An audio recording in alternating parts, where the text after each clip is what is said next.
And good evening. I'm Marcus Holmes, and I am excited to be here in another episode of Love and Stuff. Thank you so much for joining us. I hope that you will click share, tag some folks to join us in the discussion. Love and Stuff is a wonderful community, and it is filled with some awesome, great, powerful, wonderful people who are committed to upping their love game.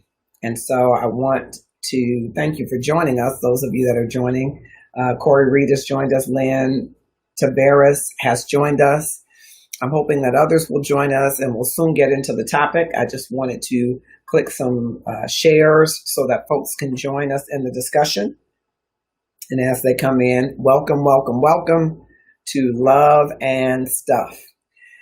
Love and Stuff is a wonderful community. You can always go to the Love and Stuff page here on Facebook.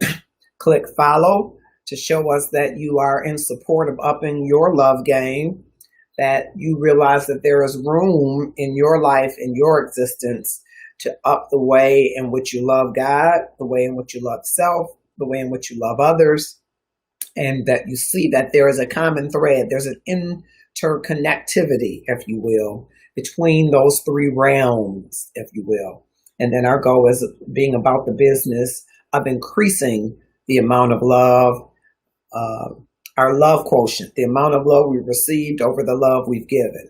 Now, I don't believe we can outgive God in giving love, but I think our life's mission should help us to try. Thank you, Lisa Kearney, for joining us. I hope you will click, share, and tag some folks to join us. Good morning, Gatpanzing Parmar, one of our friends from across the ocean. I am so glad I've been seeing you interact with content on the page. It's my pleasure to be able to welcome you, I think, to one of maybe your first lives with us.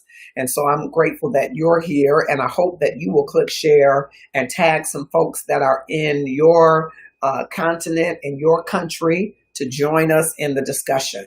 It's an interesting discussion. Eric Powell has just joined us. I hope all of you that are joining will click share, tag someone to join us. We're streaming live on the Marcus R. Holmes page, the Love and Stuff page, on our Twitch channel, and on YouTube. And so our goal is to spread as much love as we can and get people thinking about their love quotient. Mama V is here, one of our staples in the community, and you can catch her early on Tuesdays, I believe Central Standard Time, V Encouragement. We call her Mama V here, Valencia Etner. Thank you for joining us. And just before we get into the topic, I hope that you will click share, tag some folks to join us in the discussion. I want you to know that it is still a balmy 90 degrees at 8:34 p.m. here in Detroit, Michigan. So if you care to share wherever you are around the world, what time of day is it, and what is the weather, the temperature like there? It is still warm, so I moved to a different area of the house that's a little cooler than, I haven't cooled my room, my studio, if you will, so I chose another room to just get a little cooler. And so you don't have the Love and Stuff all behind me. Thanks so much, Mama V. Appreciate it. All right. Just give you a moment to share, click share, and tag some folks to join us in the discussion. All right.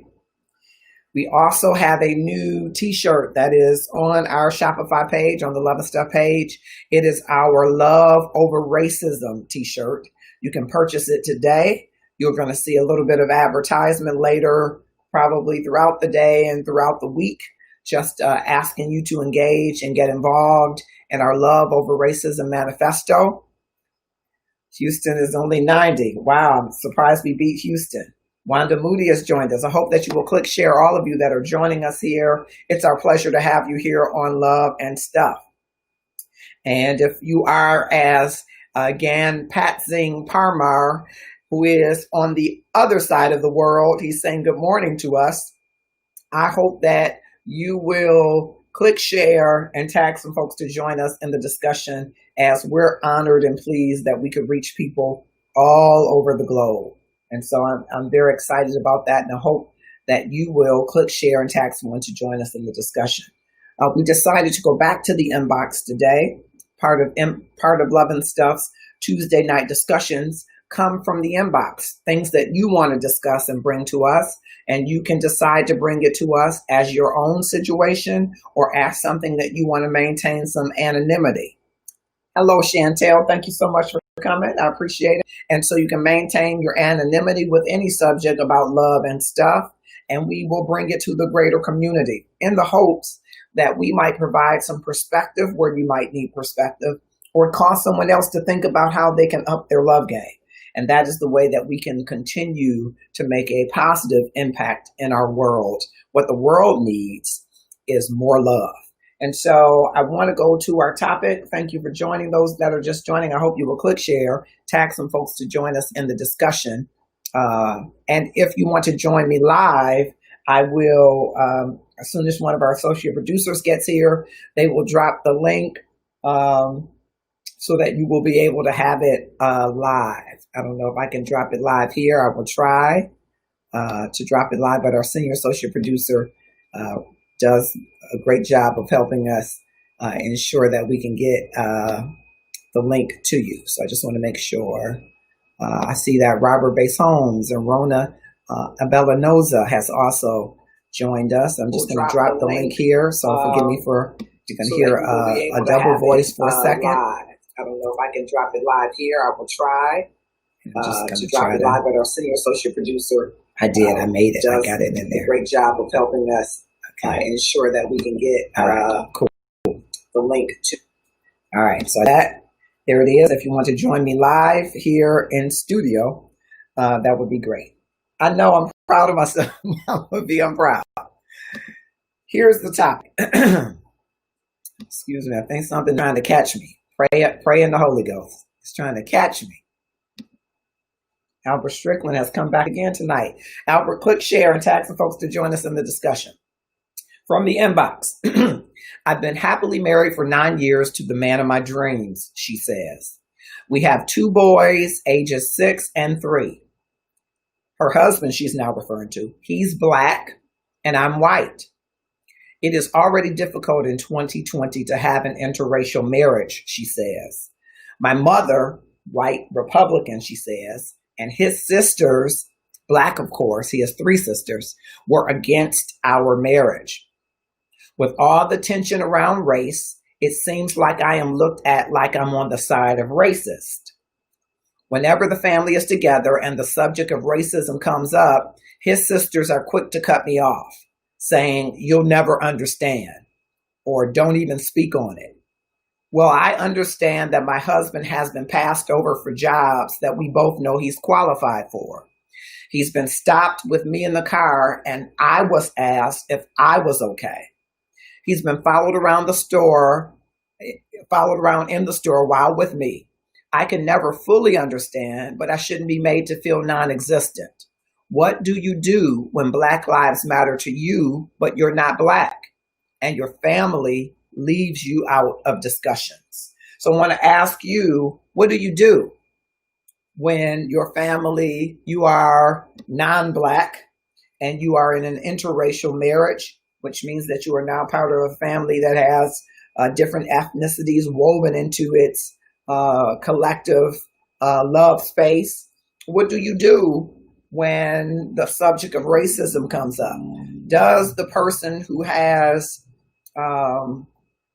doesn't have the experience of racism, who might, quite frankly, have the experience of white privilege, what do they do when those conversations come up and they want to contribute, having seen the impacts of racism? Of course, they haven't experienced it maybe the same way in which someone else may have experienced it, or experienced it firsthand, as some might say.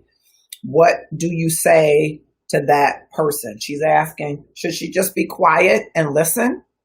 Should she be able to speak and have a position, even though she is not African American? And to her, Black Lives Matter because her husband and children are Black. Her children are biracial, of course, but she considers them Black, which I thought, is somewhat interesting. Her husband is Black. His family is Black. Her family is white. Parents are white. Her mother was not accepting of the relationship or marriage. Her father was completely fine with it. So she's wondering, What do I do when I'm with his family and they're talking about race and I have an opinion? I want to be involved in the discussion, but they say, don't even speak on it. Don't have anything to say. What do you do? So if you're interested in coming live and talking with me, I'd love for you to click on the link that's in the live and share. What can we tell our sister from another mother, from another region, about her role in an interracial marriage where racism often comes up in the family discussion? Andrea Williams has joined us. Thanks so much. William Byron Reese has joined us. Wow, thank you so much, sir. Honored that you stopped through. I hope both of you, Andrea and Doctor, will click share and tag some folks to join us in the discussion. What should this Caucasian wife do? She is married into a Black family, and discussions come up around race. And her sisters-in-law have told her, don't speak on it. Don't you even say anything. You don't understand. But she feels that she has some understanding because she's watched what has happened over the years to her husband being passed over for promotions, being stopped by the police, being profiled in the store. What should she do? Should she remain quiet to keep the peace? Should the husband step up and say something? Should there be a family discussion, knowing that the three sisters weren't happy that their brother married a Caucasian woman? What should happen in this regard? I'd love to hear from you. You can click that link for Restream Live and join me live here in the studio to discuss this topic. What do you think should be done? Give me some likes if you believe that this Caucasian wife should just excuse herself from these conversations. Just sit, observe, wander into the kitchen, leave the conversation. Should she just be quiet? Richard R. White III has joined us. Thank you so much, sir, for coming to Love and Stuff. I hope you will click share and tag some other folks to join us in the discussion. Should this Caucasian wife just sit back and listen? Give me some likes if you think she should not have anything to say about racism. Should she just be quiet and listen, be what I call empathic inquiry, just listen and ask them, how does that feel? That must be difficult. How do you handle that? Should she just be empathetic and her questions be driven by that empathy? Or should she be able to share perspective and opinion as a white woman in a Black family's discussion? She has been married for 9 years, has been with the gentleman for 5 years, longer than the 9, so 14 years. I think 5 plus 9 is still 14. And so what should she do? Andrea said, we have many biracial marriages in our family. The wives at first didn't say much. However, then the children came and that changed things. Now she has a blood interest in the conversation. Andrea, I'd love for you to click on that link and share because I want to ask you a question and I'd like to ask it live because I think you're raising a good point, but I want to ask a question in regard to your comments. So come on live with me. The family is doing her an injustice to not hear her out. Thank you. Forgive me, I think something's chasing me. A cold is trying to catch me. And we're going to pray that that's all that's trying to catch me. Andrea, click on that button so you can come live. So I got one like or two. How many of you think that the husband should make some space in the conversation for his wife by talking to his family ahead of time? And because they've been married 9 years, the ahead of time is probably maybe a little elapsed, but it's never too late to start at a place that would bring healing, peace, and reconciliation. So I know oftentimes people say, oh, it's too late for that. I don't believe it's ever too late to start that. Valencia says she can speak only from her children's perspective and her heart for her husband. Husband could speak up, but if he doesn't, quiet might be good right now. Again, the climate is not good for this discussion. Bless her heart. This is a difficult season. Yeah, I agree, Mama V. It's very tough because from her perspective, she does have experience, right? She's been married to this guy and watched him in at least one company get passed over a couple of times for promotion. Andrea, I'm gonna try to drop it again. It's there though. That link is there. I don't want to jack up because I don't have my, I need producers. They help me so much. I'm trying to not jack up. So please. He does have experience. Okay. Right? So you're going to hear a double voice while I'm pasting it. I'm seeing Kim Wilson's post, one of our Love and Stuff community members who is recently engaged. Congratulations. So happy for you. I just dropped the link. So if either of you want to come and talk with us live, that'd be great. Kim, you're saying it's not fair to exclude her. She's a part of the family and she has just as much right to interject as everyone else. Thank you for that. I appreciate that. I'd love to have you all on. I know, Mama V, you can't stay long, but if you can dip in, I'd love to have you all dip in. Okay, I got one dipper in. All right, there's one dipper in. I'll call her a dipper in. Okay. You got me looking real bad on here. All I'm going to say is because you're our pageant beauty, full-figured pageant president and association beauty, you're supposed to always be ready. I'm going to leave that right there. I'm COVID ready. But if you work with me, I'm going to, Facebook has given me a new opportunity. I'm going to bring some of your pageantry to a live event. So work with me.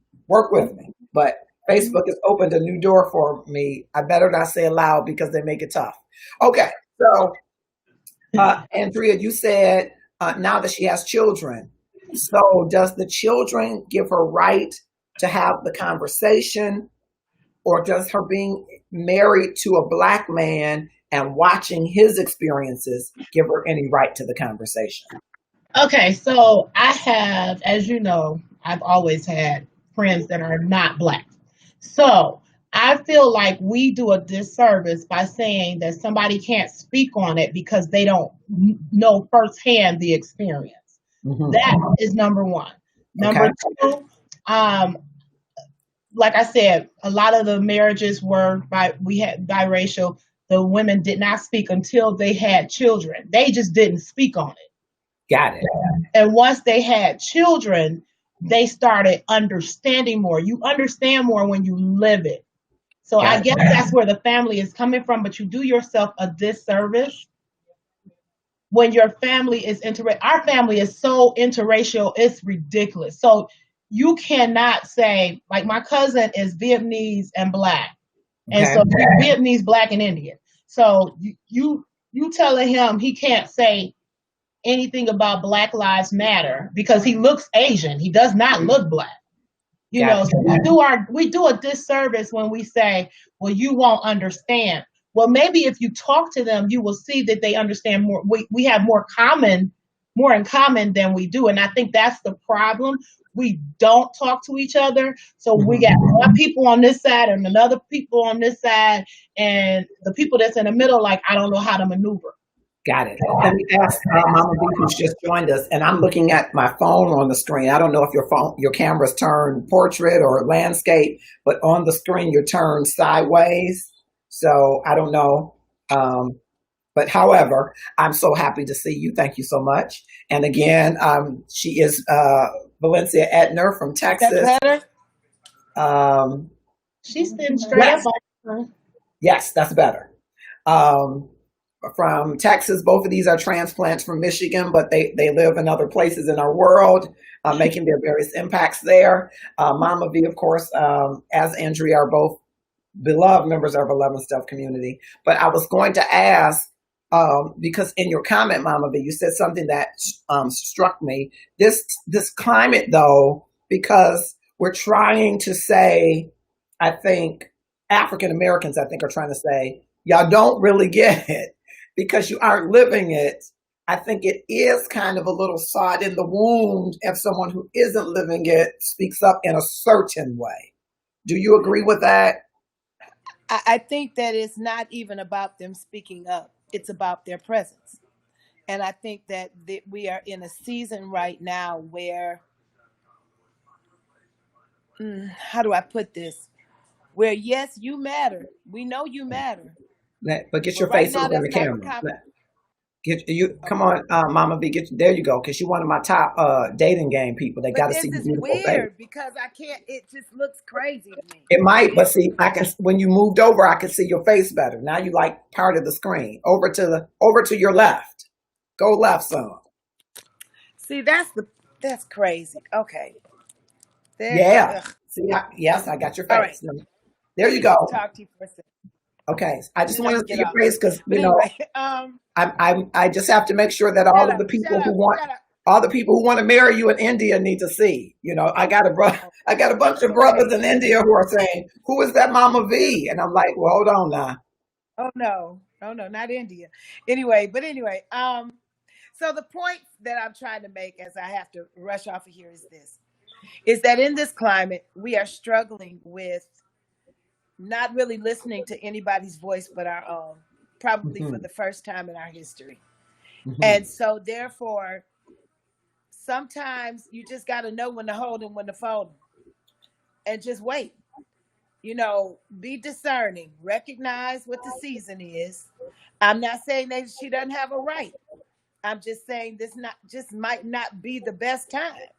Hmm. And if you've been there 14 years, 15 years, and you intend to be there the rest of the time, you can show your understanding sometimes better than you can speak your understanding. Okay. And I think that might be something she might want to take into consideration. Okay. All right. That's both of you. I think raise great points. All People right, should I'm feel gone. that they have some access to it, and people should also have to discern as to how to navigate very sensitive conversations because it's already sensitive because her sisters-in-law uh, did not want her to marry their brother because she was white in the first place. So it's Right. already a sensitive matter for them. And Lewis and Darren Williams has joined us. Yep, that's a great pose right there, Mama V. That's a great one. So you just moved it. You just moved it. Just stay one spot. Stay right there. You stupid. Bye, Marcus. I gotta go. Bye. Bye. Okay, so that was Mama V. And brothers, you saw her face, so don't inbox or inbox me so you can participate in the dating game. All right. So Andrea, you heard Mama V's point. I think it's a point that you do have to be careful in how you navigate the conversations. What advice might you give to this wife? Because her sisters-in-law, they don't, they're not big fans of her only because she's white. And that's a very apparent. That's the problem. I think that one little piece of it is the biggest problem we have. People just don't like us because we black. And she understands that and they don't want to acknowledge that. Mm-hmm. While you sitting there talking about Black Lives Matter and you should see us and you should treat us the same, you're doing the exact same thing in your own family. Yeah. Now, that's what they don't want to hear. Mm-hmm. They don't want to hear from her because she's going to tell them their truth. And we have a habit sometimes of speaking out when it's hurtful to us, but when it's reversed, we don't want to acknowledge it. So I think she should speak up for the mere fact that she does understand to a certain degree. No, she's not going to get it all. Because I have friends. I had a supervisor. She did not get it all. I was the only black one driving up to Ghent. Ghent is right near Hudson's for those who don't know New York. So it's a very elite area. And so when I first started coming out to Ghent, I had a police officer meet me at the store and he followed me first of all. It's only one way in and one way out. He followed me all the way to the middle of the city, came in the store, everybody greeted him because everybody knew Officer Bob.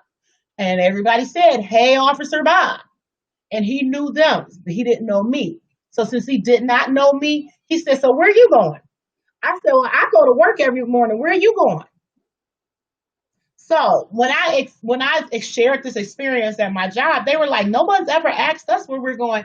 I said, "That's the point. Unless you've experienced that, you wouldn't understand why that's so bad." So do you, on that same point, Andrea, do you think that they have a right to really have dialogue about that when they have not experienced it? Do you think that they should be having dialogue about how They can bad it is acknowledge or how it. wrong it is if they haven't experienced it? I think they should, because only they, now honestly, only reason why they paid attention is because I'm their friend. I'm the black friend. So now it means something. It didn't mean nothing to them before then. Got it. They didn't understand it from that perspective. They just thought he was asking. If they seen that happen before, it wouldn't have even crossed their mind. But now they have a greater understanding, and that for them to come out and say this is wrong means more than me saying this is wrong. Gotcha. We go to the comments. Ann Lewis has joined us. Darren Williams has joined us. Gregory Thomas has joined us. Felix Holmes has joined us. I hope all of you that have joined will click, share, and tag some folks to join us in the discussion. Kim Wilson and Darren Williams, I'd love if you clicked on the link and joined us live here with Andrea. We're talking about, from the inbox, a Caucasian wife who's married to an African-American man who has been married to him for 9 years, been with him for 14 years, realizes that his sisters are not a fan of hers because she is non-Black, and don't think that she should be weighing in, especially during the current climate, on racism. And so I'd love to hear from you, especially Kim Wilson, because you raised a comment that's kind of a comment I want to get Andrea's response and Darren's response on as well. Let's see. Gregory Thomas says, there's a time to speak and a time to learn. This is a time for others to fall back and let us be heard, even if they do get it. Okay, thank you for that. Thank you for that comment. All right. The link is there. I hope that Kim Wilson will join us. Darren Williams, I hope that you will join us as well. They can only speak from a place of understanding. We speak from a place of experience. Our passion cannot be expressed by others, nor should it be.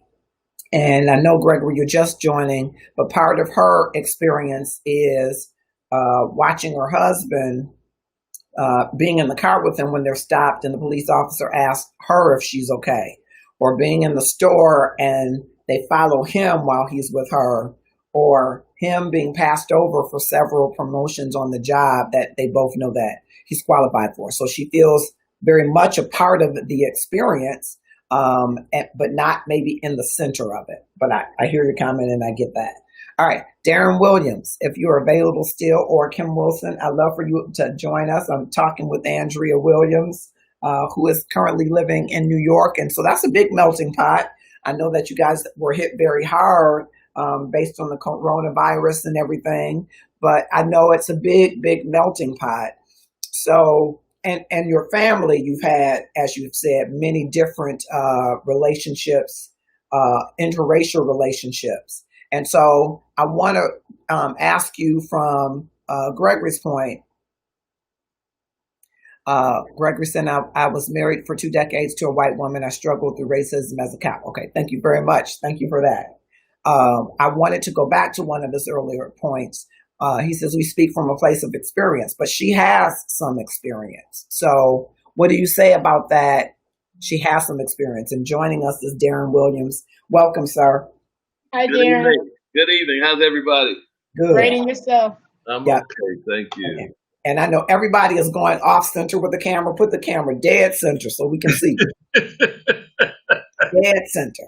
Direct me. Give me some directions, Doc. Okay. That's So like you on the radio. You don't need to hear. We do. Right. You don't need to see. We do. All right. yeah, yes. I need to see because people are going to watch, later to make sure they can see all of you. But thank you. So, Andrea, what do you say about them not having the experience? Is the experience ours? If we're married to someone, to become one, is it our experience? It's if you're still married to our someone? experience, because think about it. If you were in the car with somebody being pulled over and the cops, I just read a book where, the sister was like, you want me to get you away from that person. You do feel that. You feel that. You may not feel it in the same way. You might have the same reaction, but that's part of the conversation. Mm-hmm. Why is it that we why is it that we will say you didn't feel it because that's like if something happened to that man, if the cops, if heaven forbid it was George Floyd and she had to watch him die, will we still say she didn't have that experience? Good point. Good point. Will we? I mean, why is it only our experience to have? Yes. What is that about? What is about? I just don't get that. Yeah. Robert Guyton has joined us. Thank you, sir, for coming. And thank you for commenting. Great discussion. We want you to join in and we want you to click share if you're just joining us. We're talking with Andrea Williams and Darren Williams. Not related, I don't think. I didn't plan it that way. Yeah, anyway. well, yeah, we related. We just not family in the Immediate. Right. Well, I didn't mean to make it a call of the Williams, but it just. But Darren, what do you say, Pastor Darren or Darren? I'm sorry. What do you say? Is it two become one? They have an experience. Are they having the experience together, or is it really his experience because he is African American? Yeah, I think it's potentially a both and situation. In the simplest and clearest terms, because being African American and living this in this country, having that experience is extremely exclusive, extremely unique. And so in that sense, it's their own experience, whoever the African American is in the marriage. However, there is a sense, of course, that because you describe it, the two become one, there is a sense of it as a shared of experience. However, I think that there is a nuanced sharedness, not just the sense that because they're married, it's happening to both of them. I read an article last week, I think it was, different scenario. This is a white family who had adopted an African American son. But she tells the story when they moved into this new neighborhood. Without going through the details, she saw what he experienced like she'd never seen it before. And because she was his adoptive mother, she made the shared experience, this is where the nuance is, as the advocate in the experience. Got it. And so I think with a married couple, then that whiteness, which is power in America and property in America, the shared experience can be where that whiteness is leveraged against the oppression that may be experienced. I think you raised a great point, and I want to lift the voice of what Gregory Thomas is saying in the comments. He says the experience is shared, but the battle is on us. We cannot surrender our cross for others to bear. When we finally achieve victory over it, it is important that we say we fought for freedom, not that we were freed. And I want to get your take on that. I'm kind of reading that and wondering, but the battle isn't for us alone. I don't know if it is for us alone. I think that we all have a cross to bear. I understand that, and I call it empathic inquiry. When you have not experienced something, it is your role to ask, well, how did you feel? How did that impact you?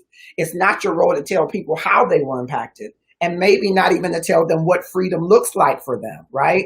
So we might not want other people to tell us what equity looks like or what freedom should feel like or what our pain should feel like, but there should be some empathic inquiry to understand it so that there would be some leverage of our cross to bear to help. And so I'm wondering, Greg says that's the point. Whiteness is power. That's the problem. We need to claim that same significance. And maybe we don't agree on how to claim it, sounds like, but that's okay. I think I understand that. What do you all think about whether or not this advocacy needs experience? Does the advocacy needs to have firsthand experience? Experience, I don't think so. Okay. It needs empathy. Yes. Because you don't always know what somebody is going through when you actually intervene or step in, even invited or uninvited. You don't Mhm. know the experience when you step in to take a part to advocate. Mhm. You don't have to. I don't think so. And I Okay. think, can I say this, Brother Marcus? Absolutely. I think another thing is too, in terms of it, whether it's shared experience or not. I think the end goal may help to determine that too. If what we're looking at is an African American struggle for liberation, freedom, then it doesn't require any shared experience. But if we're looking at an ultimate societal, a whole community goal, people as one, then it may be important in that sense to understand and to negotiate a shared experience. Got it. And does one seem to sound as a separatism uh, philosophy versus, one that unites everybody? Because I agree. If it's a separatism philosophy and we just got to get our stuff together and then we'll have a better world, I think it doesn't take into account if we want a better world to be the collective of everyone. That's what equity might look like more. Mm-hmm. Mm-hmm. I think people are still thinking separate and equal, segregated and equal. And that could be an end for some people. But I don't know if it is the greater end if we're talking about if there is one heaven, and I know this is getting into your theological territory. If there is one heaven, there probably isn't separatism there. So I agree we have to amass power here, but is it power to be equal in this system that has everybody in it? Mm-hmm. Or is it for the purpose of us being separate and equal? Because I think we've heard that separate but equal story before, and I don't know if that's played out to victory for us. But that's kind of It did not. tangential. That's tangential, I think. It did not. Marcus, I think I'm going back to my point I said before. When we exclude others, we keep getting excluded. And in that family, they've excluded her for 14 years. Mhm. They pushed her to the side. Mhm. She's there, but they don't want to have to deal with her. Because Yeah. in dealing with her, you have another part of truth, and they don't want to face the truth. Just like people get mad when they say black on black crime. Why are you guys doing black on black crime if Black Lives Matter? We don't want to hear the truth. Now, I'm not saying that that's a correct analogy. I'm not saying that people should bring that up when we talk about Black Lives Matter and police officers coming against us in the wrong manner. But we do have to understand that it does make a difference, because if I come in your house and your house is dirty, I ain't gonna really care if to wipe my feet because your house already dirty. Yeah. So That we is- have to, yeah. And I think in that family, they already got some dirt. Okay, Yeah. they already got some dirt, and they don't want it to be. They don't want to sweep it up. So if you got that problem, they're not going to be able to move past that. And I think that's the cog in the system, when we don't want to move past our own biases, but we want somebody else to accept us. You can't have it both ways. Yeah, I want to circle back to that you said, but let me jump back to some folks who've joined us. Don Renee Ori has joined us. Thank you so much. Tyrone Pickens, who happens to be the first African American police officer in Livonia, Michigan, which was a very segregated area in Michigan. So I'm glad he has joined us. I hope he'll tap into the conversation. Taj Crown Robinson, one of our Love and Stuff faves, is here. Thank you so much. Andrea, I wanted to double back to something because you're a woman on this panel, and I wanted to ask you, panel, you've come into the studio. It's how Love and Stuff gets an organic panel. But what about this maybe elephant in the room that could be considered tangential, but it might be central to the theme of women, maybe women or men, having a problem with Caucasian women marrying their men? Do you think that might be why the sisters are so against this Caucasian wife, their sister-in-law? And what is that? It's been forever. It's without a doubt. That, we don't want to maybe that's the elephant in the room. That is the elephant in the room, and I've been guilty of it. Understand that, because my family, as you know, is Black power this and Black power that, and then you go marry someone outside of our race. So I had to get that together in my own mind and separate the two. But the problem is, we see um, more affluent of our race go that way. Okay, and at the end of the day, it appears that they're choosing this because of that. Because they, but what I how I was explained it is they choose somebody who is like them. So if I'm a person who likes golf and I like certain things, I'm going to choose somebody who understands that, right? And we're gonna come together as one, as you said earlier, based on those things. And I might not, me and you, that's on my Black race, we might not be situated that way. So I think it does look bad, you know. I used to think it looked bad. Okay, so I'm guilty. So I'm gonna say I'm guilty. But Okay. what I And when realize, you say that you're guilty, have you exonerated yourself? Is that a I've past guilty? Is that a I've, current guilty? I've gotten past that. Okay. Because my thing is, if that's what he wants, I'm not it. I'm a chocolate brown Black female. Mhm. Okay.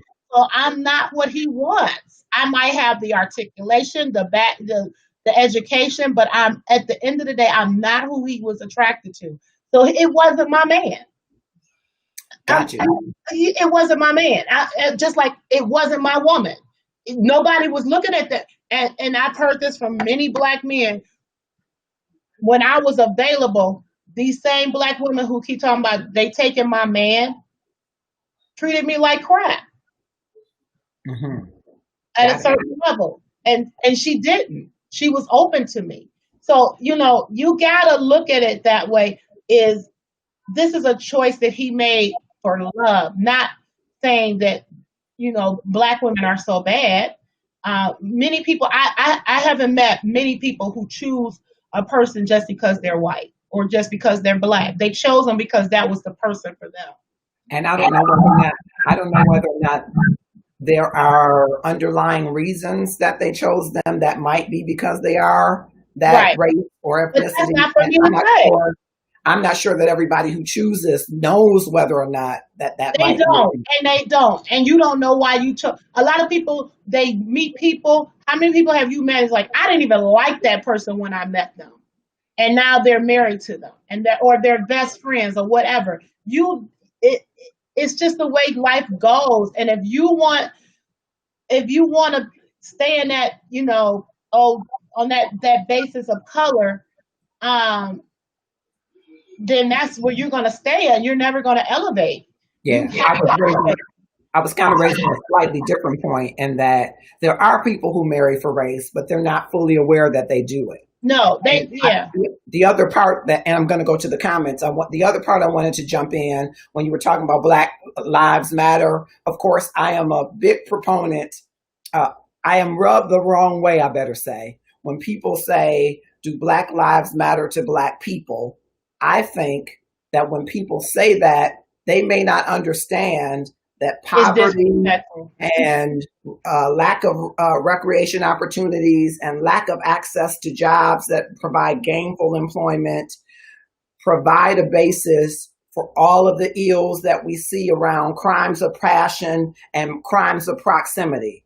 When people are killing people, they typically don't go 10 miles away to find somebody to rob and kill. It's typically a crime of passion, and Mhm. sometimes it's a crime of passion around drugs and substance abuse and domestic violence abuse. And so when people say, "Do Black lives matter to Black people?" you can't really have that conversation with me.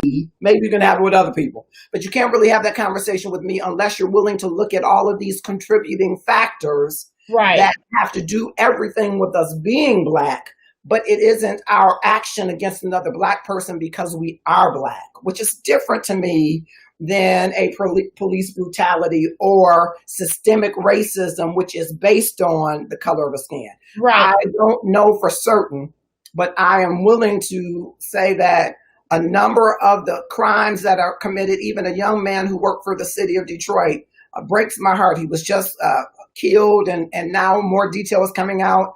I bet you it was black on black crime, but I bet you it wasn't because he was black. Right. So Bet you it was because there were drug issues. There's it was a whole bunch of other stuff there's going on. domestic violence. There is poverty, either in thinking or in socioeconomic or socio-psychological Mhm. factors that contributed to it. So I'm often rubbed the wrong way when people say, well, clean up your own house. Part of the reason our house is so jacked up is because of the system. And I'm not just saying, hey, people can't beat the system, people can't get around the system, but the lion's share of people that experience the system every day are experiencing an oppressive system in all of these areas that contribute more positively correlate and maybe causation to them being angry and acting out of that anger and ending up killing themselves and others. So So I heard I you say a think you little piece about misunderstood me. Hold on, because I what I didn't. was I no, didn't. no, I mean, hold on. no. Hold on. I didn't misunderstand you.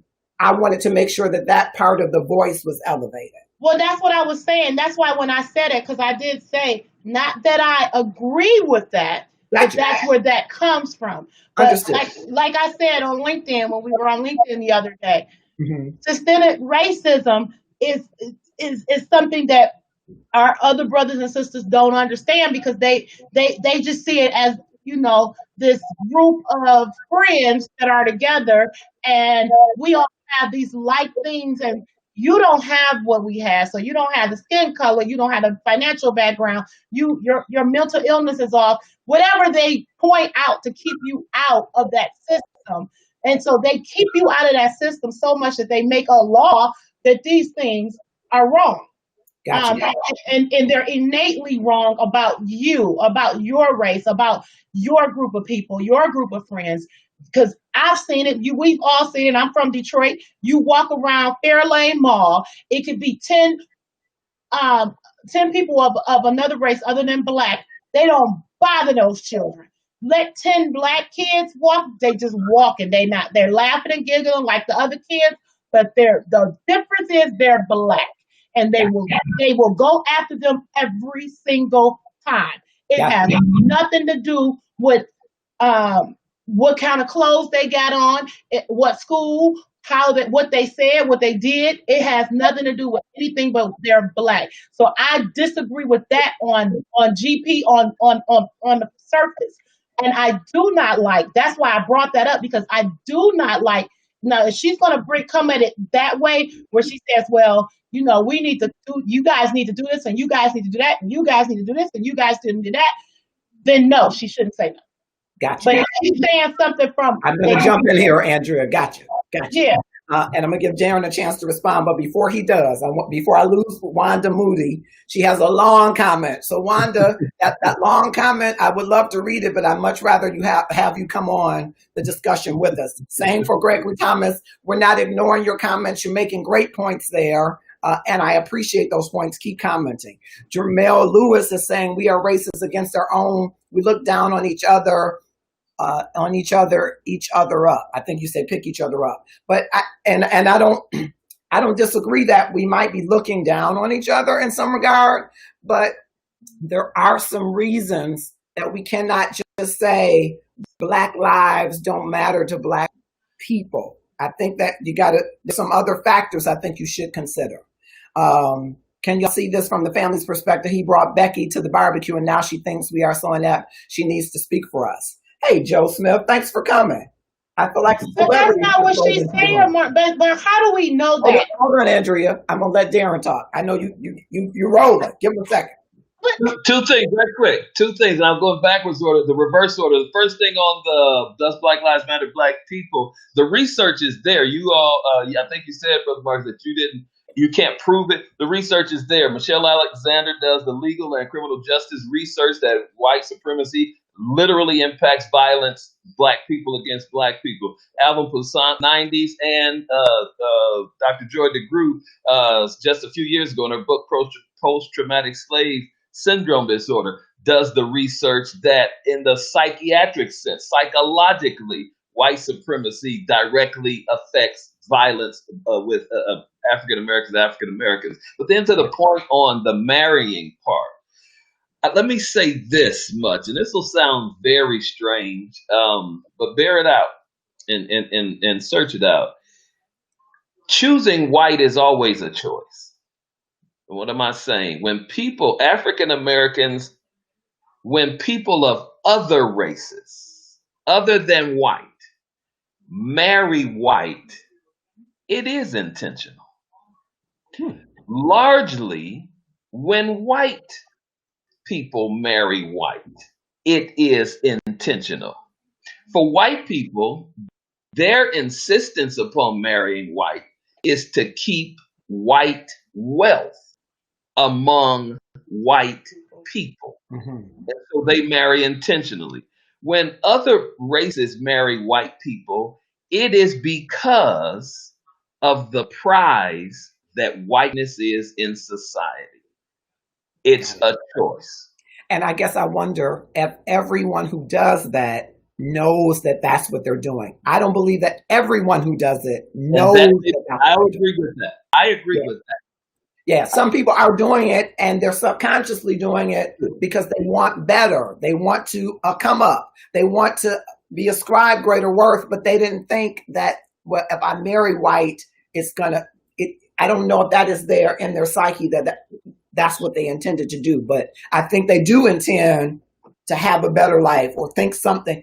Any time that you go to whatever area of in marriage or covenant relationships, because we're going to think more broadly for people that might have all kind of relationships, that people will get with someone who they think is going to be at their level or take them up. And I just think that when people are marrying white, not all of them understand that very thing. And I think you raised a great point, though. I think you raised a great point. It is a reason why people marry within their race or marry without of their race. I'm just not sure that individual understands that. But people do equate whiteness with better. Oh, they do. A lot of people do. A lot of people do. I mean, when I was a kid, Pastor Williams, Farrah Fawcett and Cheryl Ladd were as beautiful to me as Jane Kennedy, who I thought was the most statuesque woman that ever lived in that time. I thought she should have been Wonder Woman instead of Linda Carter. But in my mind, Farrah Fawcett was what beautiful was. And that was what I thought you might attribute beauty to. So then in Hampton Middle School, the girl that had the longest hair, I thought, well, that's what that means. That's what beauty is, until a sister came along with short hair named Rosalind Rayford. I said, oh, well, wait a minute. Beauty might be something different. But you learn that from what is piped into your mind as to what value is ascribed. Joe Smith, if you hit the link and join us, I'd love to have you join us in on this conversation. Crystal Yvonne has joined us. Thank you so much. Wow. It's a great conversation. I want you to join in. And all of you that are joining, I hope you're clicking share and tagging someone to join us in the discussion. We're talking with Darren Williams and Andrea Williams, no relationship. And I think, are both of you single? Yeah. Yeah. Okay. Both of you, would you say, Andrea? I am. Okay. And I'm not trying to hook y'all up, but I'm just saying. But that's all right too. And look, this is just a Corona cut. I've covenanted not to shave and cut my hair till after we get an all clear sign. So I look better than this when it's right. Well, Darren, there are some women here who would take you if you had hair like Moses. Praise his name. Praise his name. Somebody just happens to fall in love with somebody of a different race. Joe, I want you to click on that link and come in. I knew you were going to respond to that, so come on in. That's another great point. That's exactly why his wife needs to fall back. Well, I don't know if his wife needs to fall back so much, Gregory, as because she's been in the family around them 14 years. I think there probably needs to be a discussion absent her with the family to kind of get a sense of where she should chime in that discussion, because I don't think she should be alienated for whatever it is that she can contribute. But I think the husband is in a unique position to reset, to level set some discussions about how this sister-in-law, his wife, can be engaged and involved in these conversations. Crystal says, such a great conversation. You all are bringing up really great points to have another meeting. Oh, okay. You're out west. Oh, thank you, from LA. That's right. Or California. I'm not sure where you are on there.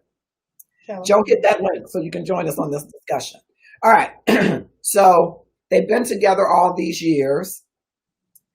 The conversation of racism hasn't really come up, but now it comes up every time they get together. How that they have biracial children. How do you think that will impact how these sisters treat these children down the road? Or do you think that they got the sense not to mistreat them? Oh, you're Sacramento. Thank you so much. What do you all think about how this, if they don't get this, if they don't get this dialogue, these dialogue boundaries together, how could that impact the children down the road? Because now we have biracial children. They're going to come from that point of view that our mom she doesn't matter. Her opinion doesn't matter. Her opinion is not relevant. And if they don't have that conversation where they can see a respectful dialogue between the family, like you said, you learn from what was funneled into you. So they're either going to be very voiceful about, she does have a right, or they're going to learn that maybe they shouldn't talk either, because they may not even understand fully because they can't be grown yet. So they might not even be fully aware of where they sit in this whole thing, the mother is saying she believes the children are Black. Facts are they're not just Black children. They're biracial children. And so, this might be furthering their confusion. We have to they have to be willing to have those conversations. And like I said before, she can't come from it telling people how they should react to the situation, what they should do, how they should be involved. All she can say is what I will do, how I feel, how my children have been treated, how my husband has been treated, and how that affected me. Mm-hmm. That's the only way she can come to this. If she comes to the table the other way, it's going to further the division there. I want to raise two things that Greg is saying. My sister and aunts resented my wife, but doted over my sons. That's good to hear.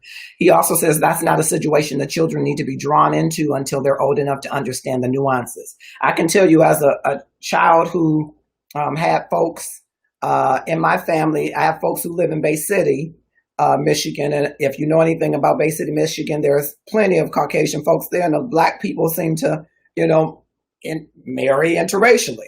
And children pick up very early about what's going on in the family, and they're drawn into it without actually wanting to be drawn into it.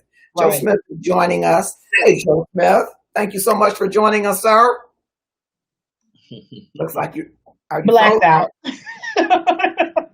Oh, you're frozen. I see your face. Can I say that right quick? Yes. That it's imperative, I think, to talk with the children, and in my estimate, as soon as possible, because the inherent, inevitable issue that the children are always going to have is choosing sides. Right. They're going to face that. They're going to face it. And as best as they have been talked to earlier, when they come to the decision, it is a better transition. It's a better way. They are better able to actually handle the children are always going to have. Dr. Joe Smith. All right. So, Joe Smith, you were welcome. And you were saying in the comments that they have been. It's a feedback somewhere. Is somebody watching on wait a minute. I think it shouldn't be me. I fixed it, y'all. Hi, guys. Hey, Joe. So you were saying, and welcome. You were saying something in the comments about somebody falling in love with somebody of the different race. Yeah, I was just asking, is it possible for somebody to just fall in love with somebody who just happened to be Asian or just happened to be white? Does it have to be that they're searching for something better or, Right. that kind of thing? Yeah. I don't know if it has to be, but I think it's highly likely that it is. That's Okay. just my thinking. And love You does can that. fall in love with anybody, and the nexus could be that you, at the core, love who that individual is, and at Mhm. the core, you connect with them spiritually, physically, emotionally, whatever brings about your love and maturation. Mhm. But I think oftentimes, more often than not, people marry up or seek to marry up or seek to relationship up, whatever up means to them. Mhm. Up might mean up class and not race, right? You might marry somebody who grew up in Jack and Jill, and for the black echelon, that's marrying up class for some Mhm. people.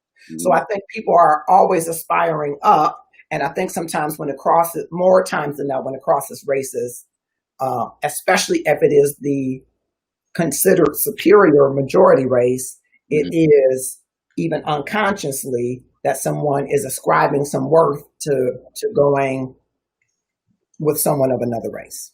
However, if And I you're think talking you raised a great point. however, if you're talking about love, you're talking about something different. Certainly, we can't tell our heart who to love. Not at all. Our heart does what it wants to do. Right. Marrying is always a choice, though. Absolutely. Yeah.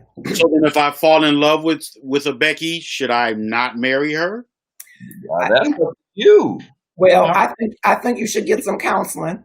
And and the only reason why I say that is because you want to make sure you're not marrying Becky because it's a marriage up, right? Or you want to know why you are marrying her. Okay. Absolutely. Yeah. So I guess from my perspective, I don't equate whiteness or somebody from another race as being better, or I don't know. I don't look at them that way. I don't look at anybody that way. I judge people based on their character. I Yeah. don't see them as superior or Yeah. anything like that. I know some Caucasian people that are buttholes, and I know some great black people, and vice versa. And vice versa. So, Now, do you think, Joe, that most people are like you, that they really judge people just based on the merits of who the individual is when it comes to relationships? I think it runs the gamut. I think some people run from hurt, and they equate, like, if they've been hurt, they've been dating a bunch of black people and they've gotten hurt, they equate the actions of those people with the color of their skin, so they seek something else, like they're seeking refuge. I think that's a problem. Yeah. You know what I'm saying? But I've seen people, make all types of relationship decisions based on running from hurt, or, you know what I mean? So I think that's a problem. I do think that some people feel like financially they'll be better off, or they'll have some other better things that'll happen for them if they marry somebody outside of their race. But then I've seen people who just genuinely were in love with, somebody, like, they didn't know that, like Darren said, you don't know who you're gonna fall in love with sometimes. Got it. Let me jump to the comments because Gregory Thomas is really giving us some good commentary. This is from his experience. El Davenport has joined us. Letitia Cherie has joined us. Thank you so much for coming back. J. Gerald Harvey, our senior associate producer, Bruce Orry has joined us. I want to pivot back to something earlier, Joe. You weren't here yet in the conversation, but we were talking about Black lives mattering to Black people a little bit. And I think I saw a piece of an earlier live that you were doing. Yeah. And one of the things we were raising about Black lives mattering to Black people, there are so many nuanced contributing factors to Black crimes of Black people against Black people. Absolutely. That it is difficult to really compare it to the crimes that are exerted against Black people by white people. What do you say? Yeah, we did. I had like a 3.5 hour live. Conversation got so good, but I definitely think, number one, crime in the Black community and crime that comes from the police are two totally separate issues. People have a huge issue when you try to mix those two conversations in the same conversation, but definitely police brutality is something that we have to address. I see it as a separate problem with its own set of solutions to addressing that from crime that occurs in the Black community. I do believe that systemic racism and oppression have led to they were the incubator for a lot of the ills that we face in the Black community. However, I do believe in accountability, and I do believe that although I may have been oppressed, although I may have been under systemic racism, if you piss me off, I have a choice to not pull out my gun and shoot you. You know, I have a choice. I can make that choice not to do that. I've been in that situation before. So I feel like we have to unpack that conversation and not lay it all at the feet of racism, because if you lay it all at the feet of systemic racism, then it sounds like what you're saying to me is like it's not going to stop until racism stops. And I don't know how to stop racism, because what's in the hearts of men, you know, we can't change what's in the hearts of men. We can only change the laws and the construct that say you can't kill me because I'm Black and you're white. But I can't make you stop hating Black people. You know what I'm saying? Sure. So I don't want to wait until racism goes away before, you know, Lil J-Rock, who's riding around with his Glock with a 30-shot extended clip hanging out of it, waiting for some action. We got to figure out how to reach J-Rock and Lil Mike and all of them and say, hey, you don't need an AK with a 100-round drum in it. You know, let's get to the bottom of that issue. So it's a complex issue. It certainly is, but I think you raised a good point that you do have a choice. But I think if we look at the DNA of who Joe Smith is and broke it down and said, okay, Joe Smith had a mother that wasn't having it, even if he came up on the North End side, or he had some things that are missing in the lives of people who don't make those choices that we need to replicate and rebuild our community to make sure that people are aware of those choices. It's almost to me like the people in Galveston, Texas, when the general came with the army and said, you're free, that they didn't really know that they were free yet. It's the same thing with our people. We haven't replicated in their DNA, okay, now you're free to make this choice, because not everybody thinks that they're free to make that choice. The only logical choice is to let all of that energy and rage out on the person that's closest, and the closest crime of passion. So that person hasn't learned that behavior about choice. And I think maybe Joe has learned that behavior about choice. And that's what we need to be about, the business of replicating. And I agree, it's complicated to do that with someone who already has a Glock and who's 24 or 18 or 12. We're catching them late, but we got to do something about these two issues that seem to overlap. Well, let me ask you guys a question. I ask this question all the time. In your opinion, what do you think is the difference between, because grandma and grandpa were under systemic racism, they lived under Jim Crow. Why wasn't grandpa going to get the 32 to blow his neighbor away every time they got into an argument? What's the difference between, you know, my mother told me stories of they could leave their doors unlocked. They didn't have to worry about Black people breaking in your house. We didn't live in a rich neighborhood. It was just a Black neighborhood that was a community. So what do you think is different in the mindset of people that systemic racism has always existed, Jim Crow has always existed, yet the generations before us found other ways than killing each other to express their displeasure with one another? Yeah, this is tangential to our inbox, but I think it is somewhat on point, because I think that we are communal by nature, and we're not colonizers by nature. We're not about the picket fence and what's out front. We're about what's embedded in the tribe and in the very rhythm and heart of the people. And that's what we have forsaken. So when you kept those doors open at night, or your father didn't blow your neighbor away, your father probably needed to borrow sugar from the neighbor next door, because that was the communal relationship that they had. We don't have communal relationships anymore. So therefore, the person next door is not the same value to us anymore because we bought into the colonization of the facade of the picket fence on the front. What does the front of the house look like versus the rhythm of a community and a neighborhood that beats to the same drum? That's what we used to have, and that's what I think is missing. And I completely agree with that. I'm sorry, sister, go ahead.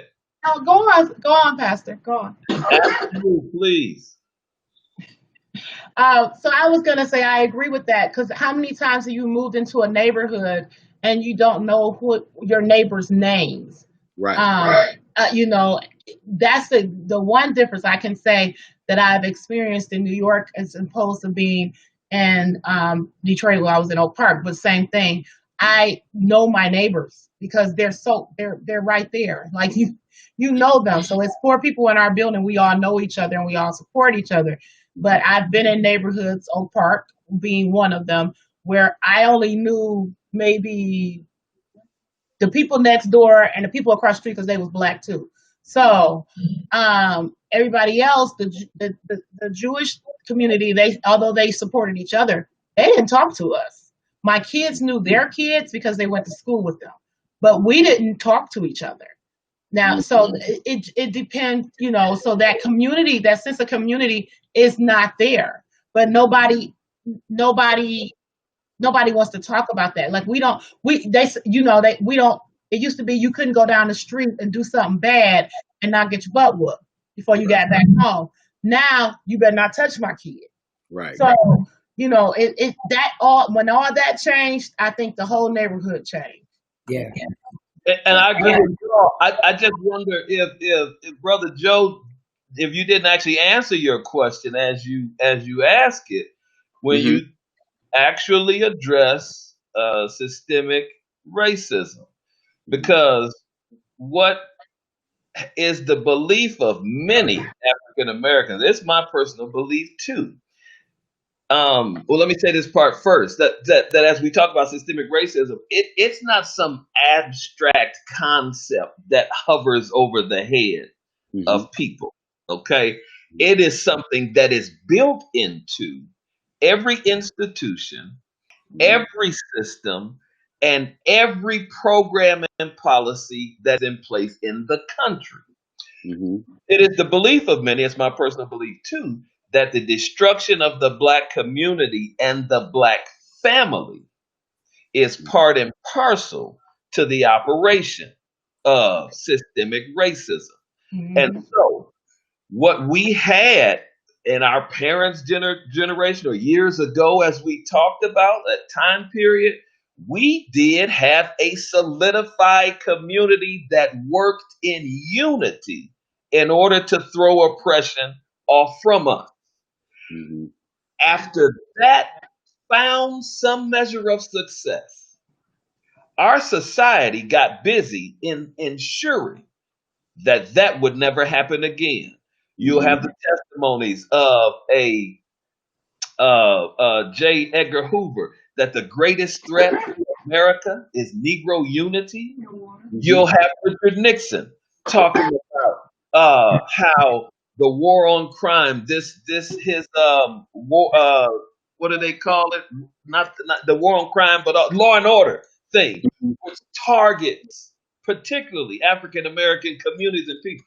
There was a destructuring of our community, intentionally so, that worked against not just the sense of having the goods and services, businesses in our own community, but it also worked on the psyche of our people about how we thought about our neighbors and even our families too. And yes, people do have an individual personal choice. That's why people think personal responsibility. You have to take personal responsibility. But all of our choices are influenced by the communities around us.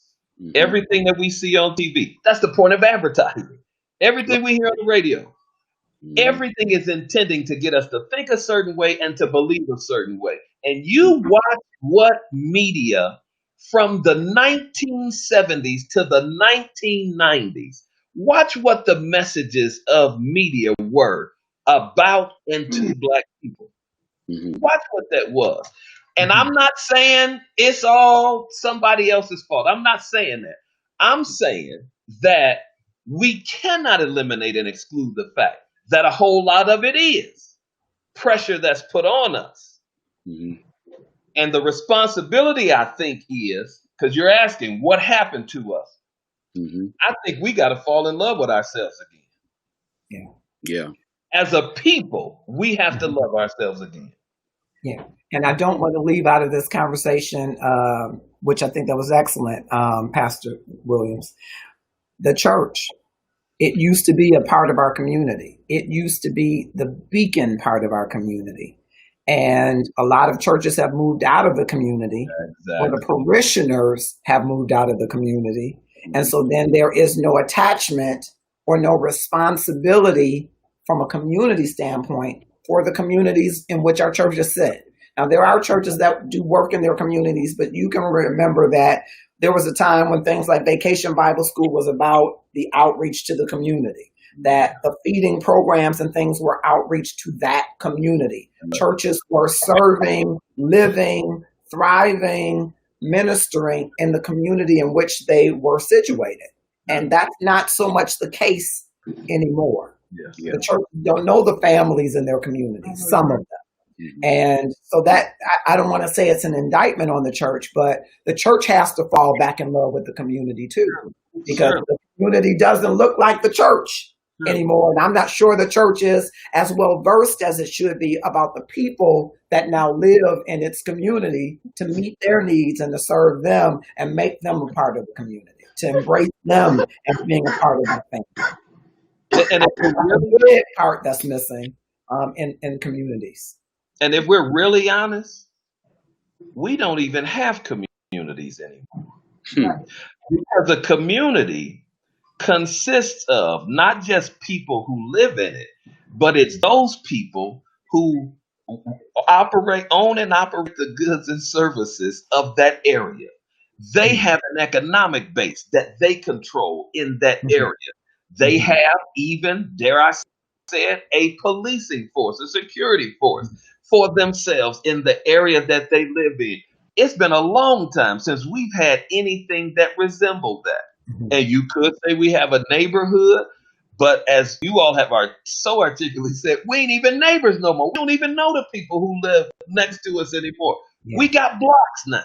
That's what we have. Yeah, I want to pivot back to the inbox discussion slightly, and I'm going to go back to the comments in 1 second. But I want to ask each of you about, so from the inbox, Joe, there's a Caucasian woman who's been married to her husband, who's Black, for 9 years, been with him for a total of 14. And her sisters-in-law never wanted her to marry this guy, but they're married. And because we're in such a racially sensitive time, the topic of racism comes up among them frequently in family gatherings. And so she speaks up, but her sisters-in-law tell her, you don't know nothing about this, be quiet.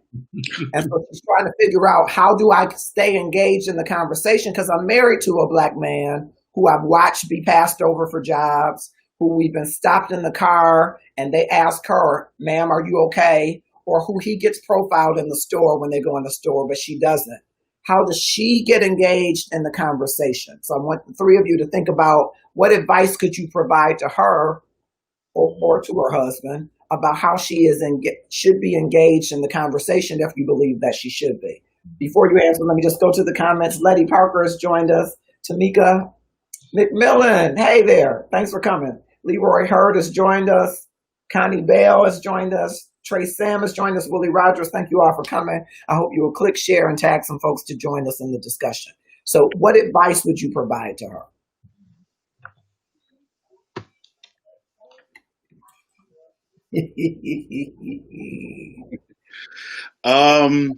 Wow. In terms of dealing with her sisters-in-law? Yeah, she has 3 sisters-in-law, didn't want her to marry him from the get-go because she's white. And they've been very vocal about it. Wow. Well, I think for one thing, that's going to be for him to put in check. As the husband, it's his responsibility to cover his wife. And so while they do have the right to speak their mind and have their opinion and have their thoughts and feelings, it is not okay. One of the things that I have a problem with is this idea that if I don't agree with you or if I don't like what you do, that gives me the right to disrespect you. That's a huge problem. I see it on social media. I see it everywhere. And it's like, okay, if this is your brother and you love him and you respect him, this is the choice he made for his life. And even though you may not agree with it, you should be respectful of the fact that this is his wife. Now, with her chiming in on sensitive topics and racial issues and things of that nature, I think she needs to be careful how she chimes in on that because it is sensitive. But if she's chiming in on it like, yo, I see my husband going through this, it's real. Like, I get it now. Then give her the right to feel that way. It's like the same thing with Malcolm X. It's like at first he was like white devil, and then he switched and said, listen, I was being taught by the Honorable Elijah Muhammad that white people are our enemy, but we need everybody in this fight. We need all the allies we can get, and then they killed him. So, but that would be my piece on it. Okay. All right. Darren, Pastor Williams. Believe it or not, very briefly, I think his brother Gregory that was on the timeline said this earlier on a few minutes ago, that this is the time to learn and to listen. That's what I've actually been counseling white people who are close to me, more than teaching or talking and leading. This is time for learning and listening. Sure, she probably may have something to contribute to the conversation, but I think to contribute to the benefit, her being quiet, learning and listening is a better. And that's again, brother Gregory on the timeline said it. Yeah, Andrea. So I respectfully agree with both of you, but at a point I disagree because when we were in school, we were taught if we did not understand to ask a question. The problem now, like you guys said, she has to be careful because there are some dumb questions that our white counterparts will ask that we as a race feel are dumb. And so, she has to be careful on how she approaches this, but I feel like if she does not speak, it may be something that they could bring to light or help her understand better so that she can better raise those children than if she just sits there. And I hate that because they did that to us as children. Sit down and be seen and not heard. That's treating her like it did not work for me as a child. They soon realized I was going to speak anyway. So, they are going to have to swallow their pride. She's going to have to walk on eggshells and speak cautiously, but she does need to be able to speak. And I just do not agree with her having to just sit there and listen because she may have a valid point that they did not hear because they were not open to hear. Yeah. And without being at the age. I think Joe raised something.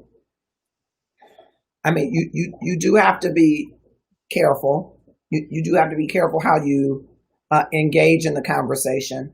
But if she has something to contribute that is of value, right. How do you keep people out of a conversation in this world, in this climate where racism is impacting the people that you love and you're advocating for them? Right. I think that we got to really work on how we look at people as allies. That doesn't mean that they have walked in our shoes, and that doesn't mean that we create these different rungs, if you will, that people can participate on.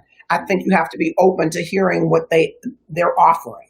Yeah. The other thing that I like that Joe said, and I think someone else said in the comment, I really think the husband has to step up and say to his sisters, okay, it's been 14 years. We've been married now, but she's been Get around over before that. It's been 14 years. She's not going anywhere. She's my choice. And she's watched me experience these things.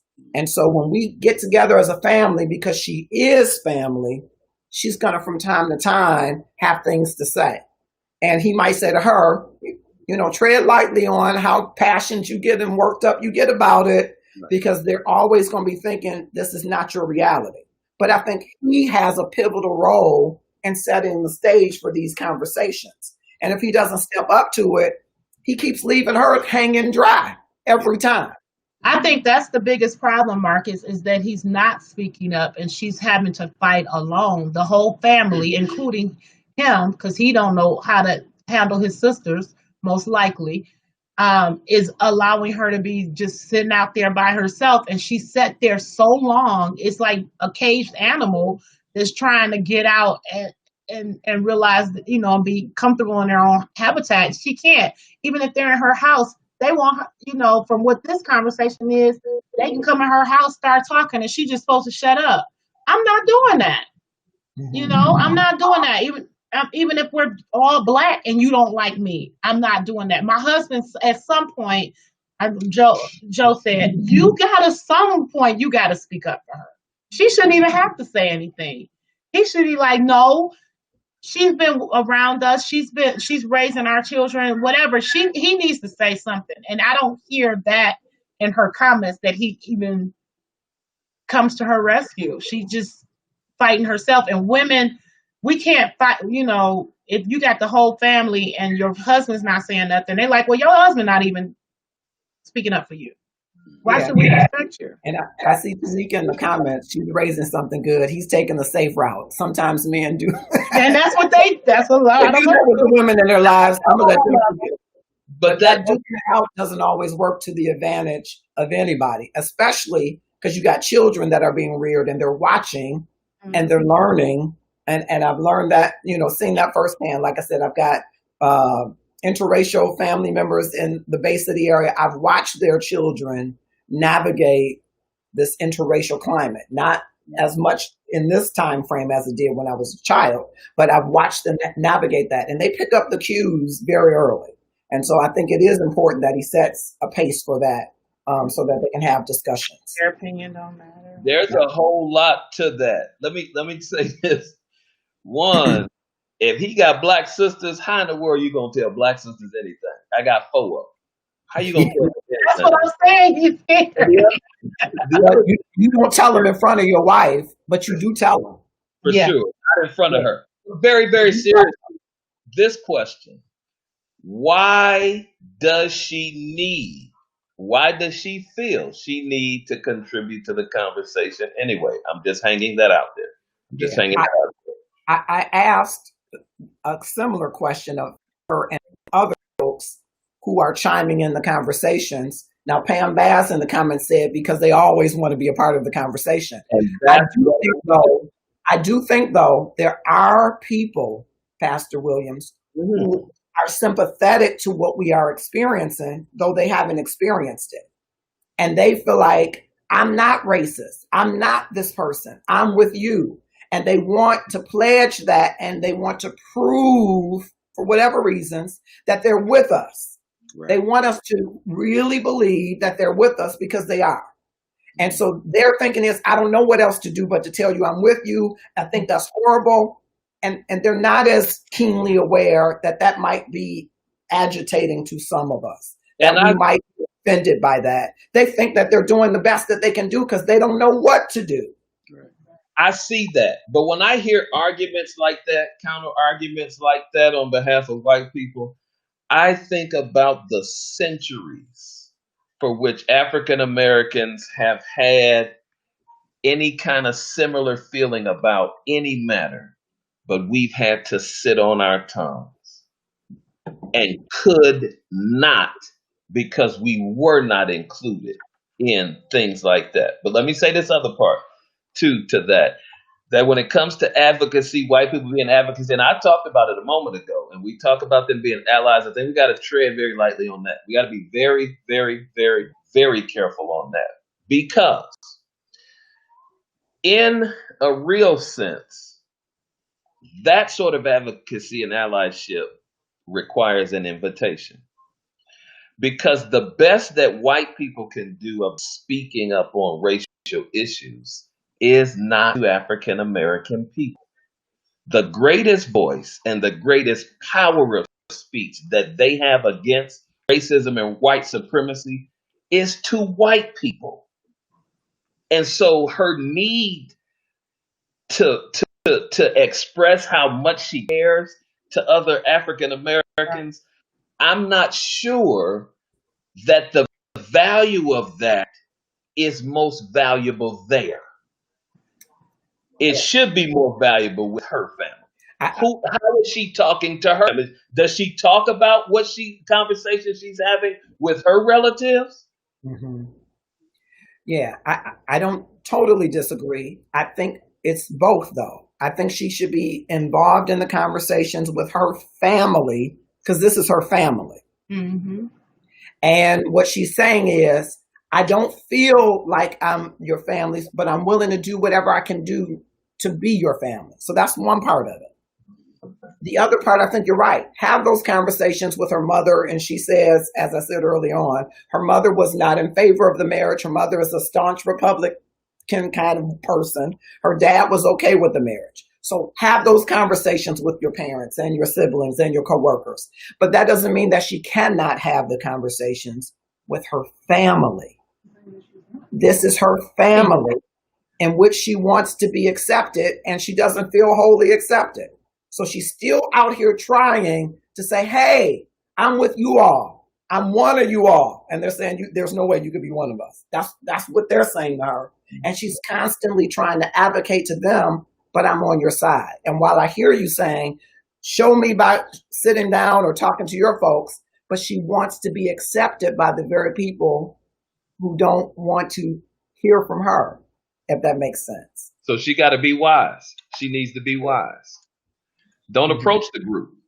Mm-hmm. And as Sister Andrea says, they're having a conversation. She's present. She hears something. Somebody says that she doesn't know. Veronica says something. She don't get it. Be smart. Don't interrupt the conversation. Don't join what you haven't been invited to. Mm-hmm. After it's over, pull Veronica to the side.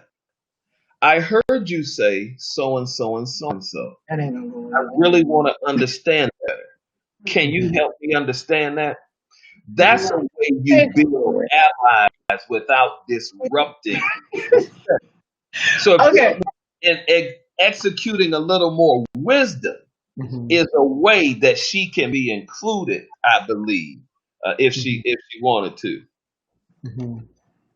So I understand what you guys are saying about her being invited into the conversation, but if you're at the dinner table and everybody's talking, and because Black Lives Matter right now is one of the subjects that most Black families are talking about, she has to now be invited into a conversation at the dinner table that she's a part of. Like, I think she has to navigate it carefully. I think what Darren is saying, she's got to navigate it carefully.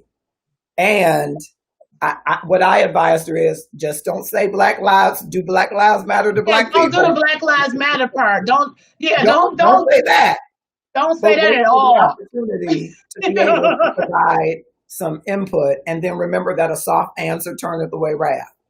So when the sisters bite at you, you might not want to bite back and say, "Oh yes, I do," because he didn't get this job when he applied for it. He was turned over, and that's money out of our pocket. That might not be the time to have that conversation. I just think it's a hard thing. I've been I've dated somebody where the family didn't accept me completely. So when they would have a conversation and they didn't want to hear my mouth, they would treat me the same way. And it wasn't an interracial thing. So I think that's more of a family dynamic that they don't want to hear her. They shut her down, and she's tired of it. And I get that. This is, I get that you guys are men, so you're looking at it from a man's point of view. you got to look at it from a woman's point of view, trying, like Marcus was saying, trying to be part of this family. And she's trying to have her voice be heard in this family, and it is never been heard. And so then this subject, it's going, she does have to tread lightly, but at some point, it's going to have to break. The conversation is going to have to break down to the thing of she has a right to speak, period. Because they probably don't know nothing. I'm looking. I'm going to double back to Tamika saying exactly, she will be accepted one day, just not today, but one day. No, just be quiet, because they don't even, we lost Joe. They don't even like her. No, they don't hear on anything, Marcus. But No. I want to make sure it's clear, because some people are just joining. It was clear from the outset they don't like her because she married their brother and she's white. So I want to make sure that people understand that from the outset. It's going to take her the rest of her life to truly understand our plight. She simply needs to make the gesture and then do what she can to impose on her own family. Okay. I think you're right. A white person will not have walked in our shoes. That doesn't mean that they shouldn't be invited or eligible for empathic inquiry. Okay. You've experienced this. I'm sorry you experienced this. What was that impact to you? How can I help you in your efforts? That's empathic inquiry. Just you don't take it and say, okay, now I'm gonna live vicariously through you. No, but you find a way to advocate for the people that you love in ways that are going to be meaningful both to them and to the greater good for the system, organization, situation that they've been impacted by. That's what love will make you do. That's what I'm talking about. And so perspective-wise, I'm not just speaking from the perspective of a man. I'm speaking from the perspective of relationship and systems theory. In terms of those perspectives, the question becomes, is her point just to be heard? Is it that she wants to speak and to be accepted because she feels she has something to offer? Or is what Marcus just described as the greater good, is she actually trying to contribute to or make some inroad into what is the whole piece of it? If that's what... Oh, you froze. You froze. I don't know if that is offering time, Pastor. You froze. Pass the basket. But I don't think it's, to his point, it's not either or. I think both. you can advocate for the people that you love because you want to love and be accepted by them, and you can advocate for the greater good. So I think it's both and. Mm-hmm. I don't think it's either. And you use the word that I was gonna use, and that is the very definition of what empathy is. Empathy means, if your mother got hit by a car, I don't have to have a mother that got hit by a car too to feel your pain or to lock into how you feel and feel a way and grieve with you or whatever the case may be. So, that's the very definition of empathy. And I feel like if that's her husband and they've been together for years and they've been married for years, I'm pretty sure her concern and her feelings are genuine because this is somebody she loves, that she's watched go through pain and issues and things of that nature because of the color of his skin. So I don't think that, if she genuinely loves him, that we need to question her sincerity in wanting to be a part of the conversation. I think because we've been so alienated, maybe disenfranchised, we now take it as our place to disenfranchise and alienate everybody else. That's my problem right there. We're saying, no, you don't have a right to be. We're going to define for you what you're going to say, how you're going to contribute, because it's our plight and not yours. And so you have excluded us from the opportunities and access and everything. Now it's our turn to exclude you. And I think that's not for the greater good. Yeah. And that's And what I then was. things don't It change. might feel good to some people in the moment to say, you don't got a place in this misery of 400 years. You can't talk to me about it, even though none of us have been alive 400 years, and many of us don't know our history well enough to talk about 400 years.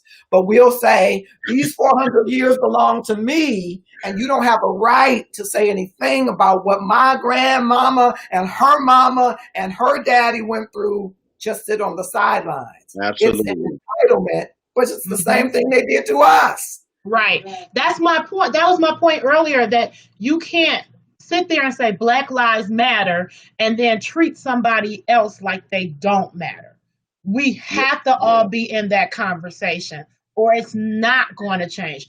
It's going to keep going the same way. That's the problem. People have been allowed in their own segments, in their own groups, to have these private conversations that now have become public mess and activities that we now say, well, that's wrong. But you've let them have these private conversations where they've said A, B, and C, and now we're going to treat these people based on A, B, and C. We can't have it both ways.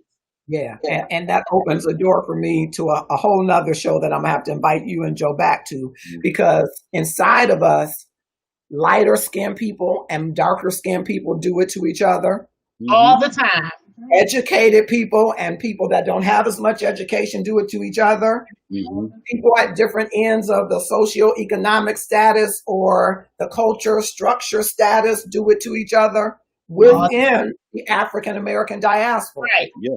Right. So it makes it hard to posit that message to another race when within our race we got some things that we do to each other too. Yes. Which is another show though. And that was what I was going to say, is that has been a concern of mine, especially over the past few weeks, is that I don't want us to become our oppressors. I don't want us to become the very thing that we're fighting against. And we may think, well, that's not possible because we don't control any systems and we don't control this and we don't control that. But I'm talking about the spirit of it, the energy of it, the mindset that drive, because at the root of all of it is still things that are just basic human nature. You know, it's fear. You know, it's bias. It's things that we all carry inside of us. It's just they were able to play theirs out because they controlled the systems. They were able to play theirs out over an entire race of people. But we do the same things, to your point, in our little, you know, circle of influence. You know what I'm saying? Right. Yeah. It's the same. That's why I think it's already happening. Yeah. I think we are already oppressing ourselves. We are oppressing ourselves through religion, and who we say deserves God's love and mercy and who doesn't. We're oppressing ourselves through how we do business in our communities, which Black businesses get the opportunities and which don't. Which churches get front line and which don't. Which marriages are okay and which aren't. Come on now. We do all of that already that we learned from the oppressor. So we're doing that now, and trying to unlearn it while we're trying to say we shall overcome is tough business. Yeah. It doesn't work. Because the issue is power. I think at the core of all of it, it's man's desire and need to have power and control. And I tell people all the time, in America, it's race. But all over the world, there is some version of a group of people trying to have power and control over another group of people, whether it's regional, whether it's religion-based, like, you know, in the Middle East, it's religion-based. In some other part of Africa, it may be tribal-based. There's everywhere in the world, somebody's trying to have power over somebody else. And I think that thing that's in us that wants to be godlike is what drives that whole thing. So you may not be able to play that out in any other place but in your marriage. So you lord over your wife or your husband or you know what I'm saying? It's like that dynamic plays itself out in so many different ways.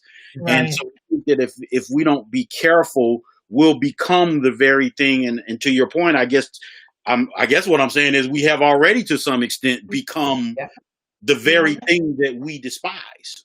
Yeah, Right. That's why I think, Joe, we're having such trouble mobilizing around these issues, around racism, especially because it's a power issue for many people. So if this person that heads this organization isn't the lead of it, it's an issue for this person who wants to do this thing, because we have this mindset of the oppressor that we have to control the frame, and that's where the power is. If we control the narrative, if we control the resources, that's where the power is, instead of the power being from a tribal, communal base. And if we just go back and trace back the history, look at the 12 tribes, if we go even far back to see how they organized as tribes and won many conquests and many battles, if we just took some moments from their battle plan, we might be able to overcome this thought on the oppressor. We done lost Joe too. I'm saying that must be time. That must mean it's time. Kicking everybody out. There he is. He's popping in and out. It's like the invisible man. Well, I got to have you all back. I never had Joe on the show. I love Joe Smith. He's been a gifted brother since forever. Not that either one of us are over 30, but for many, many years, admire and appreciate his gift and mine. Thank you, Andrea. I'd love to have you all back to talk more about the other part. We had Damon Goff on the other week, and we talked about this Black Lives Matter, doesn't matter to Black people. But I don't want to just talk about it in round tables. I want to put some action around it, because, okay, what do we do? Yeah. What do we do? Because I think what you mentioned earlier, Joe, is key. What do we do, or I'm going to rephrase it a little bit, to replicate the lack of an enculturation of our people around community? We had mothers, we had grandmothers, we had Auntie Nims. I had a woman, Mrs. Pearson, who lived across the street. I hope her daughter is watching. She will tell you. Mrs. Pearson knew when we had half days, and my parents knew by 2:00 whether or not I was in the house, whether I was in the backyard, whether I had company when I should. Mrs. Pearson had already said, you know, the street lights on. Herbert Holmes going to get you if you're not on the porch. Yeah. We had keepers of the gate that we don't have in our hoods anymore. I've never left Detroit. I don't besmirk anybody that has chosen to leave. I just feel the heart to stay in the city. But I know that we don't have neighborhoods. Now we're getting some of our Caucasian brothers and sisters back, and I see people cutting their lawns more. I see people beautifying their homes more, and I love that. But it shouldn't take that for us. It should not. It should not. Exactly. It shouldn't for us to wonder, well, who's living in that house 3 houses down? Yeah. It's been flipped 3 times. It's been 20 neighbors. It used to be a time that we would have walked over there and introduced ourselves. And now we're scared to go to the door. If you ever need anything, give me a call. I'm a carpenter. I can fix something. Or I'm in human resources. I can help you keep your job, or whatever it was. Yeah. We always introduce ourselves, but we don't do that anymore. So how do we return to that so that the person will think twice before he decides to kill me because I'm his neighbor? Yeah. He might say, hey, Mr. Holmes is all right. He kind of cranky in the morning, but that's my guy. Yeah. So I can't rob him. Yeah. Maybe we can begin to help change the mindset. Yes. We have to come back. We have to come back together. That's the problem. We don't, my mom talks about that. Yeah, my mom talks about that because before we owned the community and now we don't. And that's where I think where it broke down. We used to go to our own, it used to be easy to do Black. We didn't have to tell you to go shop Black because that's all you could shop was Black. And now you have the opportunity to go other places and do other, use other outlets. And because of that, we don't need each other no more. We feel like we don't, even though we do. My thoughts slightly on that is that Dr. King wanted us to have integration to expose us to what we should have always had. But it had a different effect on us because we wanted to be like them. Yeah. And so we went where they went, bought what they bought, wore what they wore, instead of seeing what we could have for ourselves. Yeah. Right. And, you know, my niece had to remind me when they had the Black Lives Matter issue with Starbucks not being able to wear the clothes. She said, "No, Uncle, we're not going to Starbucks. You got 3 African-American coffee shops within this distance." I said, "I do?" She said, "Shane, you should be going to this one. You should be going to that one. You should be going to this one." Mm-hmm. But if we did that regularly, like we know our Jewish brothers and sisters have mastered. Yes. Oh, they've mastered it. Regularly and said, "Hey, if I need music production, I'm not going to the Italian person. I'm going to Joe Smith."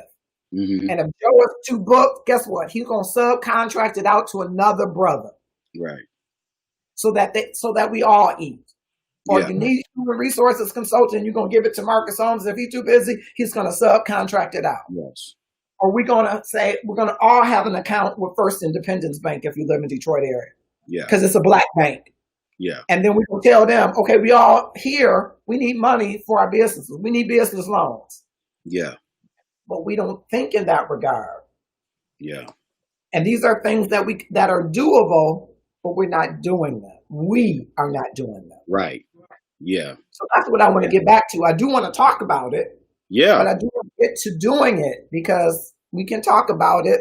We have to figure out how. We need action. We need action words. The Republicans have action. They are all, none of them want to wear masks. None of them, they all believe that Trump is the greatest thing on earth and they're gonna make America great again. We need to have but not all, but that's what they come out with. They come on what I'm saying is they come on a united front, and whatever the subject is, they all say the same thing. I don't care if you see them on CNN, you see them on NBC, you see them wherever. They are all saying the same thing. Now they might have back meetings where they disagree, but when they come out front, they united. We gotta get united. We have to get united, and I think that's the problem. Yeah. But I love you guys. I'm about to go. Yeah, we all are. But thank you so much for bringing that was a good close for us all. And Joe Smith, thank you for joining us as well. We're going to have you back. Anytime. And Joe, you have your own show on Wednesdays. Tell us a little bit about it so people can know. So I have a podcast called the Fusion Podcast. Fusion is where faith and business merge. And what I'm doing is bringing knowledge and information about entrepreneurship and success and financial empowerment. And I interview different people who are successful in different areas. So that comes on every Wednesday at 8 p.m. right here on Facebook Live. Wonderful. Right on Joe Smith, or do you have a Fusion page? You can come right on Millionaire Joe Smith page. Okay. All right. And I'll be talking to you. Facebook just gave me the opportunity to do some online paid events. Nice. So that platform will be available to you if you want it. Look at God. Yes. Yeah. Okay. Thank you all. I hope you will share widely. Don't forget to go to Joe's page, like him, follow him. I'm sure there's a notice that will remind you so you can go to Fusion every Wednesday. It's great stuff. Thank you, Darren Williams. Thank you, Andrea Williams. Let me jump to these comments real quick. Pam, what are you saying? No one group of people are all united. We have to grow and celebrate those who are. I agree with that to an extent, but we have to also make sure that we unite. So I appreciate that. Great comments from all of you. Appreciate you. I hope that you will share this widely. Thanks for joining. Have a great night. We'll see you on the Gratefulness Journey this weekend. Go to our page, like and follow, Love and Stuff. And don't forget, we are debuting a new t-shirt. You can go to our Shopify store. It is Love Over Racism. We're going to crush racism. And we may not be able to crush it in every heart, but we can crush it in every system. But we have to mobilize, strategize, optimize, rinse and repeat to get the results that you and I deserve. Equity for all, justice for all. I'm Marcus Holmes. It's been a great Love and Stuff. I hope you will share it widely. Click share now. Tag 5 of your closest Facebook friends, 5 of your more popular Facebook friends to keep the discussion going. Have a great night.